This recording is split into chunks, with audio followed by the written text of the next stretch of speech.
Today's day, Sunday, March 30th, 2025. We continue on talking on the platform Sutra, the chapter of the doubts. Last time, at the end, we were talking about if our practice becomes deep enough, we can go to hell to liberate beings and ascend to heaven to teach the Dharma.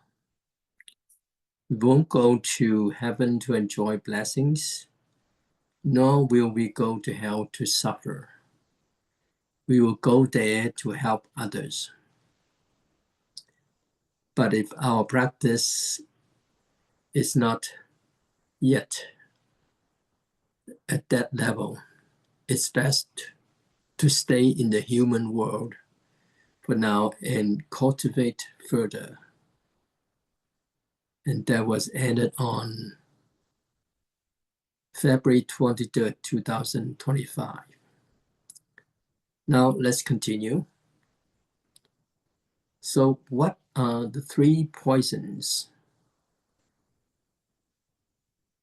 In Buddhism, we usually use this term, three poisons. And what are they?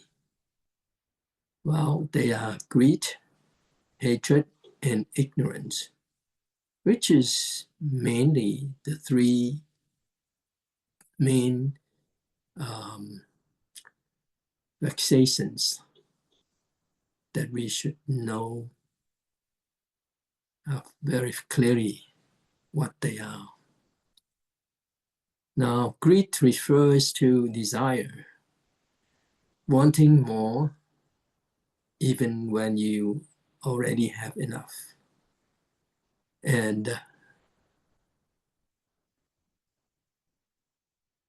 constantly pursuing things without an end. It's not because you lack food, clothing, or anything necessary for survival. It's the desire to possess more, even when it is unnecessary. Now this here, we really need to reflect on ourselves about this greed. We usually, like it's called, unending desire. We always want more and more. So in Buddhism, historically, great monks did not start by building temples. First, they focused on benefiting sentient beings. As the number of followers grew, the need for housing increased, and the building expanded naturally into large monasteries. So the monasteries weren't built to showcase the monks' greatness. They were built out of necessity. However, some foolish people built large temples, not because they need them, but to inflate their ego.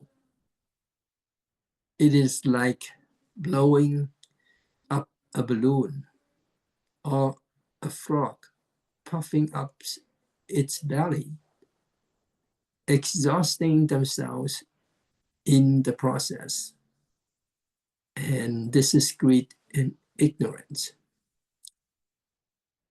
Of course, the same happens in society. So a teacher shared something like this. Now he said that he was shared a car ride with a layman who was not yet a Buddhist. So this layman told our teachers that he wanted to make a lot of money and build a great business. He believed he had the ability and had to succeed. Then our teacher said to him, "It's good to grow a business and earn wealth, but ask yourself this: will this truly benefit you? Will it bring value to society? Is the money really yours? Should it all be for your use, or should it also benefit others? If the business grows and brings benefits to society, and if the money is used to improve the welfare of many, then it's a righteous business and righteous wealth. Business and money are collective resources. Your wisdom and compassion should help society share in those benefits." So after hearing this, the layman felt ashamed and admitted, "I hadn't thought that far. I was only focused on the fact that others have business and wealth. So I should too. If I have wealth, I will have status and fame." Then our teacher warned him, "If that's your attitude, it will bring you trouble. In the end, everyone will point fingers at you for profiting off others' hard work without giving back." And he left. Then enthusiastically told his driver, "Did you hear that? What the master said is absolutely right. We want money and success, but we must seek it for the right reasons." So greed is pursuing power, fame, wealth, and status for selfish reasons. Focusing only on oneself or one's family without caring for society or others. If your efforts are for society, for the greater good, and to benefit others, it is not greed. True success comes from selfless service, not selfish ambition. Then what about hatred? Well, hatred is dissatisfaction, resentment, and irrational outbursts. It arises from personal grudges and causes harm to others through blame, destructions, or slander. It's rooted in self-centeredness and personal conflict. However, anger isn't always negative. If it's for the purpose of education or discipline, such as a teacher or parent scolding a child out of love and care, is not considered anger. It's tough love. Sometimes people misunderstand Buddhism's teaching to avoid anger and become too passive. For example, children might exploit their parents' learning of Buddhism, saying that, "Mom, you're learning Buddhism. You shouldn't be angry with me." Hearing this, the mother might feel guilty and stop disciplining the child. This is not appropriate. In such a case, it's okay to give the child a slap. Well, here, we're not telling you to go home and hit your children. Then, what about ignorance? Well, ignorance is not understanding cause and effect, not knowing right from wrong, and failing to comprehend the interconnectedness of all things. Well, it's referring to dependent origination. True principles are universal. They remain true across time and cultures. What was true for the ancient is still true today.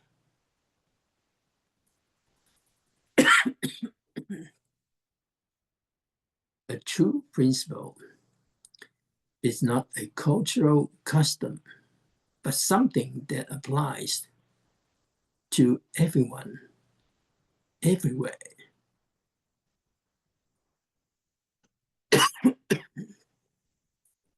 Cause and effect is one such principle. Cause and effect always exist, even if we can't see the relationship between past and future lives. In this lifetime, every action creates a corresponding reaction. This is cause and effect. And some people limit the meaning of cause and condition to relationships, such as marriage or romantic fate. For example, these two were meant to be together. It's fate. This idea is not entirely wrong, but it's too narrow.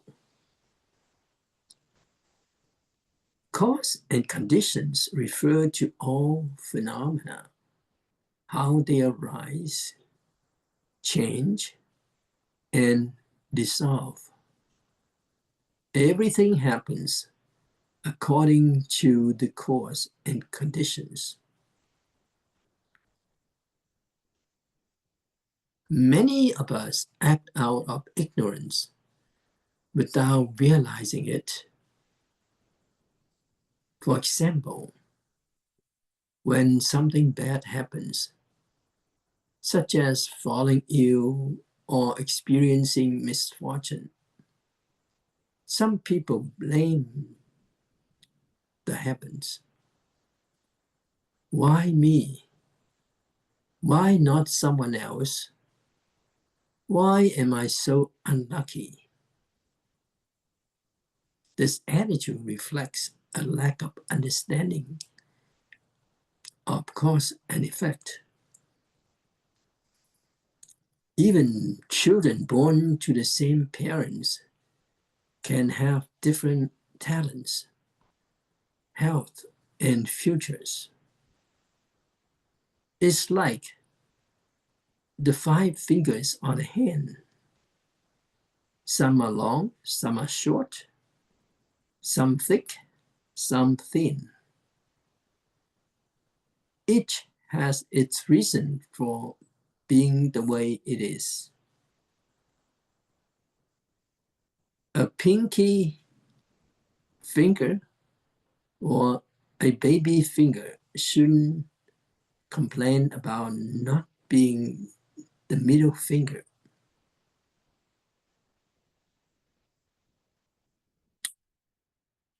So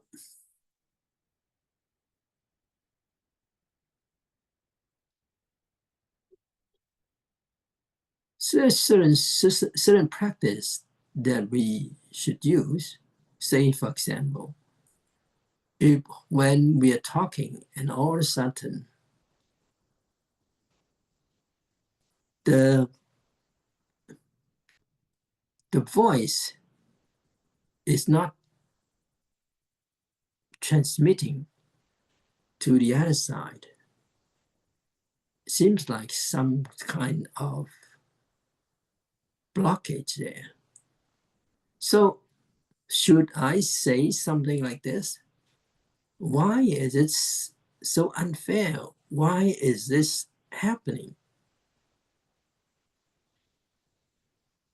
If I have question like this, would that be wisdom or would that be ignorance? Well, we know the answer. It's ignorance. So whatever happens that causes my voice cannot be transmitted, this is just an issue. And after a while,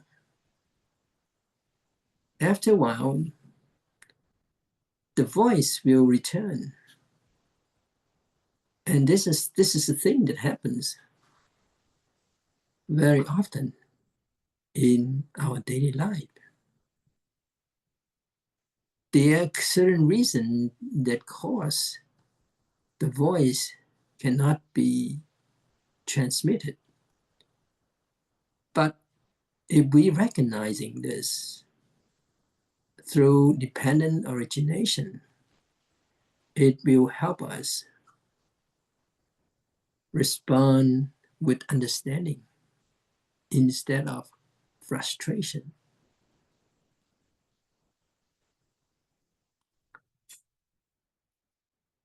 Now,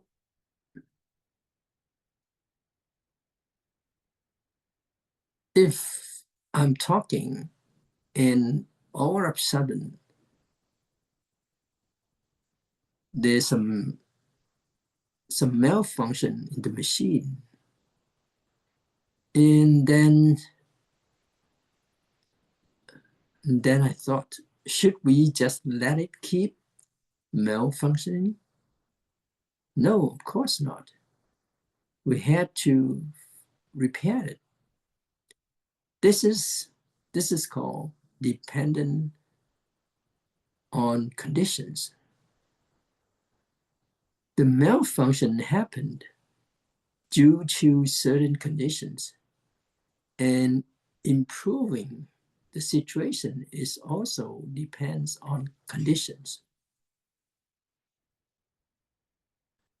Understanding this, we won't feel overly excited when things go well, nor overly upset when things go wrong. This is knowing the cause in conditions, which means we are not acting out of ignorance.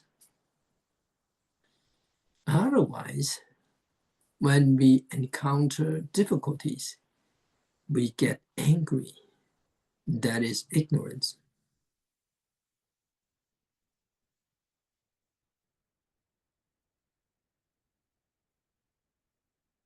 So what should you do when you get angry in the future?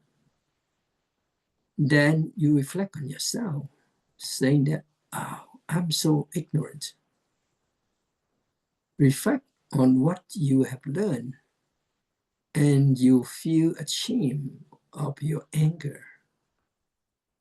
Once you realize this, you won't be angry anymore.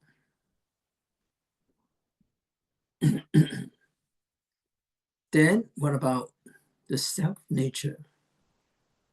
Self-nature referring to something that is unchanging and consistent everywhere and forever. Now let's ask ourselves, does water have a self-nature? Well, some people say water has the nature of moisture, and fire has the nature of burning or heat. But that's not self-nature. Those are just functions. The function of water is to provide moisture, and the function of fire is to burn and provide warmth. These are not permanent or unchanging. Therefore, they are not self-nature. Water can become ice, vapor, or frost, depending on conditions. Fire arises from wood, charcoal, or other materials. And once those materials are burned up, the fire disappears. Neither water nor fire has a true self-nature. They change according to conditions. In this world, nothing has a fixed, unchanging self-nature. The only thing that can be called self-nature is emptiness, as described in the Platform Sutra. For human beings, everything we experience, thoughts, values, perceptions, and judgments, are just phenomena, and none of them are permanent.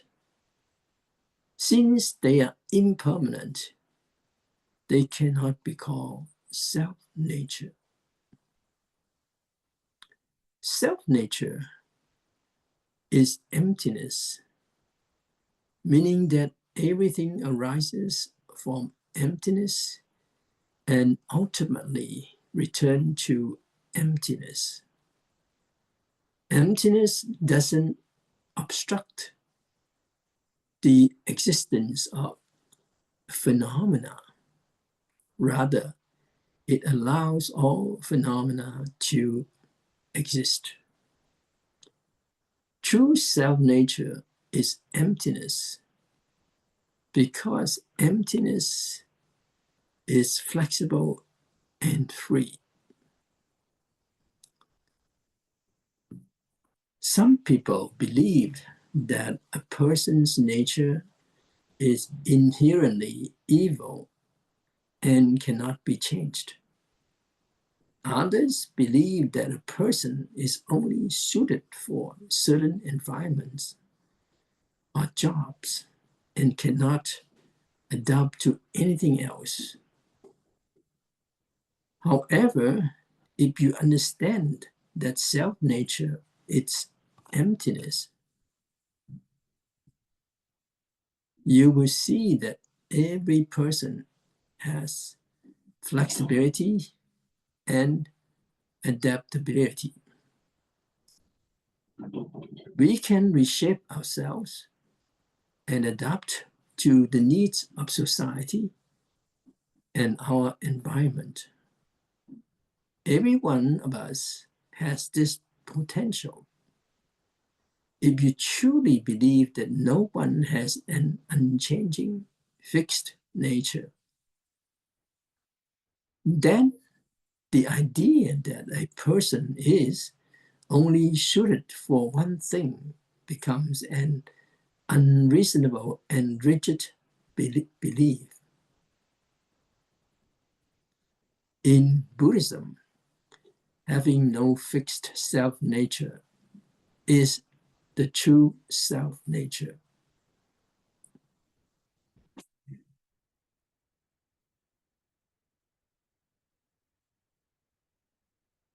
There was a lay practitioner who advocates the environmental protection and asks a question like this: should Buddhists support environmental protection? Well, the answer should be yes, we should promote environmental protection.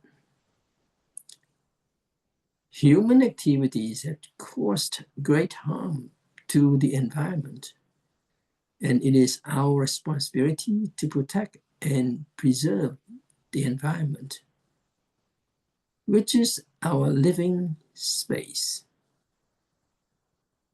We should reduce waste, conserve natural resources, and reuse materials whenever possible, rather than throwing things away and creating more garbage.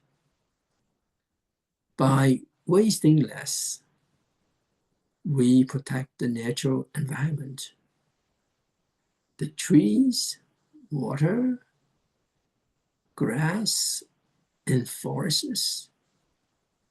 If we waste less, we will also preserve more of the natural world around us.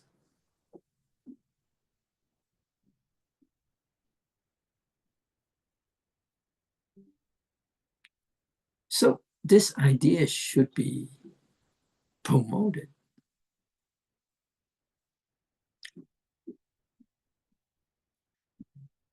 And in our previous teaching, we said that once we turn inward and illuminate our self-nature, the bad karma of hell are immediately extinguished. This means that if our mind no longer harbors greed, hatred, and ignorance, images of hell, hungry ghosts, and animals will no longer exist in our mind. So in the Sutra, it is said that sin by nature is empty and arises from the mind. When the mind ceases, sin disappears. This means that sin has no true self-nature. If sin had a self-nature, it would be unchangeable. Meaning once we create the karma for hell, we would be condemned to hell forever. Or once we create karma as an animal, we would remain an animal forever. But everything arises from conditions. Conditions refer to various factors coming together to form a phenomenon. When conditions change, the phenomenon also changes. And this is why it is said that bad karma has no self-nature. It is empty by nature.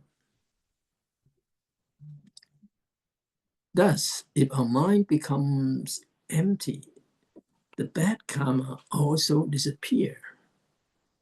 Any evil karma we create will no longer bind us if we can let go of attachment. In the Perfect Enlightenment Sutra, it says, when the mind arises, all phenomena arise. When the mind ceases, all phenomena cease. Our actions begin in the mind. First, we think about what we want to say or do, and then we act on those thoughts through our speech and physical actions. Every action leaves an impression in our mind, creating a record. This record isn't stored in our brain, but in our consciousness.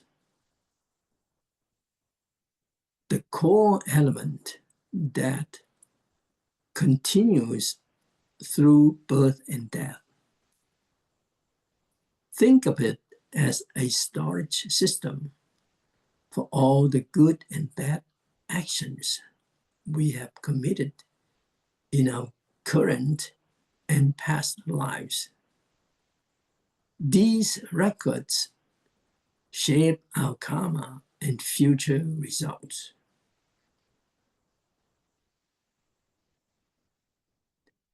When we speak of mind in Buddhism, it has two aspects. One, conscious thoughts and intention, which we experience and feel in our daily lives. And then another one is called subconscious consciousness, the core of our life stream, which transcends death and continues into the next life. When we die, our conscious thoughts and brain activity cease, but this subconscious consciousness moves on to the next life. This kind of consciousness is what brings us to heaven, to the human world, or even hell, based on our accumulated karma. So how do we transform from an ordinary being to a sage? From being bound by vexations to becoming liberated? It starts with changing our thoughts and intention. This transformation is achieved through practice.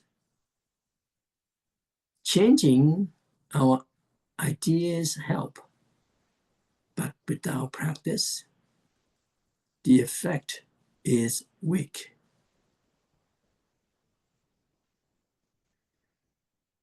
So, in the Platform Sutra, Master Huineng teaches, when self-nature illuminates inwardly, the three poisons, referring to greed, hatred, and ignorance, are eliminated.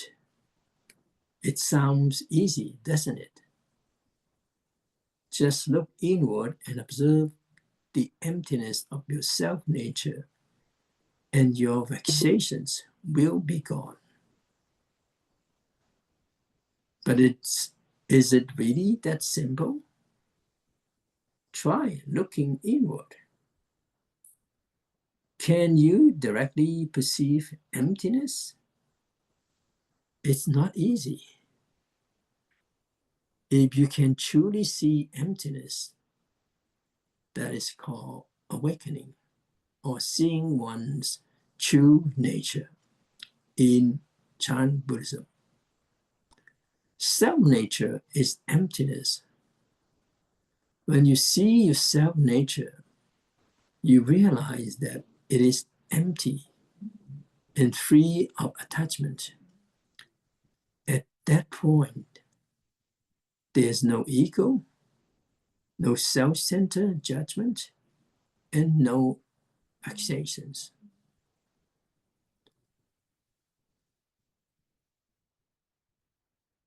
So again, the mind, as described in the Buddhist sutras, has two parts: consciousness, awareness.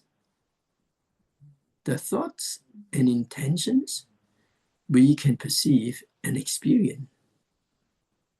The second one, we name it subconscious consciousness.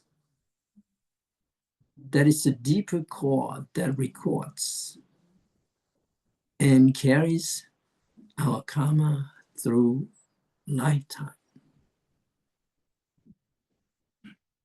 Well, this subconscious consciousness is something many people are unaware of, yet it exists.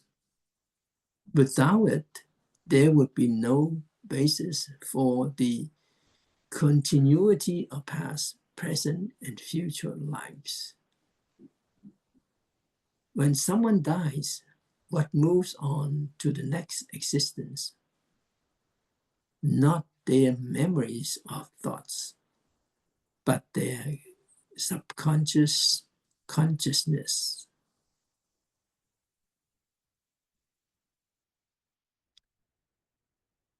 To transform from an ordinary being into a liberated one, we must start by changing our thoughts and intentions.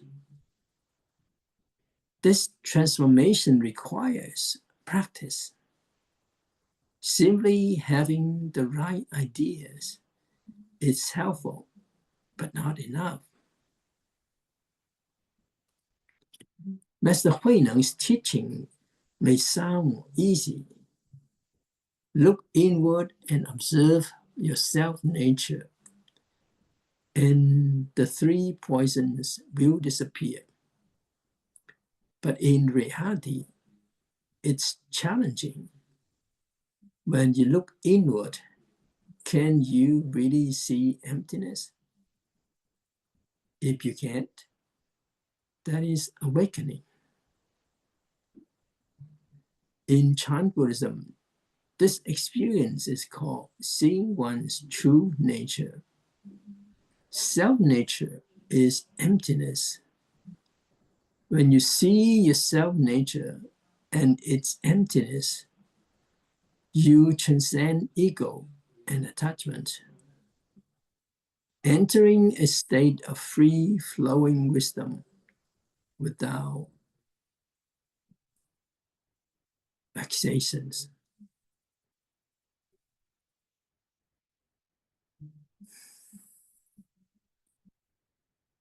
Does having a mind mean the same as self-nature? If we are talking about the mind as thoughts and awareness, that is not emptiness. If we refer to subconscious consciousness that carries karma from life to life, there's also not emptiness. In these cases, self-nature had not yet been realized. To see self-nature is to perceive emptiness. When this happens, there is no longer attachment or ego-driven fixations. This state of empty yet luminous awareness is not death or non-existence. It is pure, flowing wisdom. This is true awakening.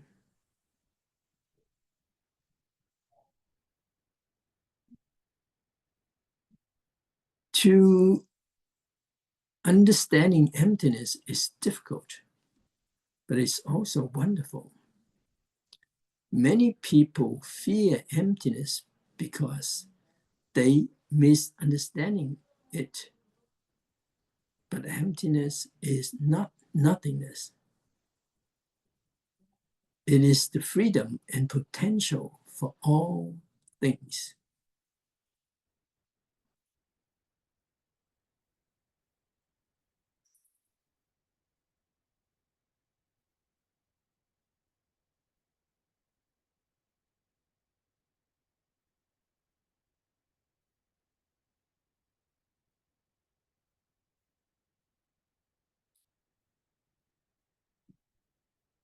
Okay, I'll stop here.